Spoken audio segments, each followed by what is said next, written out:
Now, let's get more analysis, though, on the developments generally in Somalia. I'm joined in studio live by Mr Abdiwahab Sheikh Abdisamad, a Somalia affairs analyst with South Link Consultants. Welcome to Africa Live at this hour. Now, the United Nations has just approved some 4,000 troops for the AMISOM force there. Is that enough of a boost, though, to end the Islamic insurgents, the Al-Shabaab? Let me tell you one thing, Beatrice. As we speak right now, there is 18,000 AMISOM peacekeeping force on the ground. So far, for the last 7 years, they only liberated for three towns. That's Mogadishu, Kismayo, and Baydabo. So now adding another 4,000 troops, it will require almost 22,000 troops on the ground. I don't see whether they can make any difference at all, since we have a proven record, historically proven. They have nothing to do.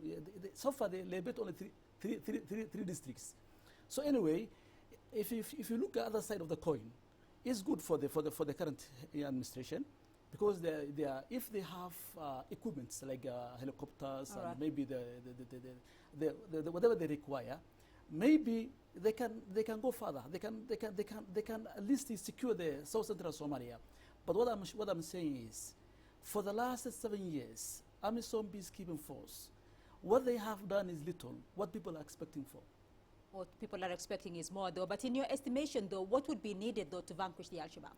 The only thing is, why can't they train the Somali security apparatus? Why they allocated a budget?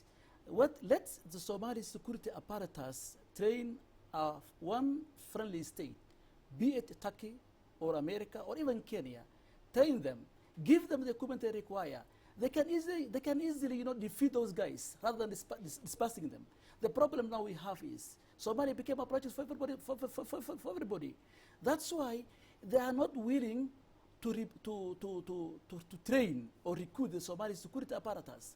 So the only solution is let Somali security apparatus train a single friendly state. They can easily defeat those guys. All right.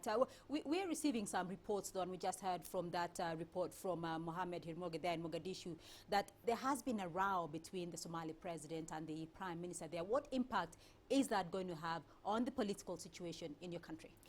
The other thing is, the biggest problem today the country is facing is constitution itself. This constitution drafted by the UN with almost 8 years. The constitution has no clear cut between the powers of the prime minister and the head of the state. So if they quarrel each other again, the way they have done the Sheikh Sharif and others, then they are not moving forward. They are going to revise the gains they have made so far. The only solution is to let them come together, harmonize their views, so that from there, they even increase the number of the ministers, put in place a competent ministers who can deliver the program on the table. If they fail to do so, then they will become a dystopia of history. All right, but the international community, though, has made many pledges, though, in recent times. There have been conferences on Somalia, pledges have been made, monies have poured in. This kind of internal wrangling, though, how is that going to affect all these and the confidence of the international community? Definitely negatively, because let's put it this way. International community, one of the issues they have achieved so far for the last 1 year is they really personal engagement and personal effort. The head of the state, the current head of the state, Hassan Sheikh Mohamoud, he gained the hearts and the minds of the international community. That's an achievement. Why are they neglecting what they call the domestic problems facing the country? That's what they call the problem that the country is facing. The other thing is the prime minister. One thing Somalis must understand: the head of state has been elected, but the prime minister is been appointed. The current prime minister, the power of the prime minister is not like the one of the current prime minister of Ethiopia. This one has been appointed by the head of state.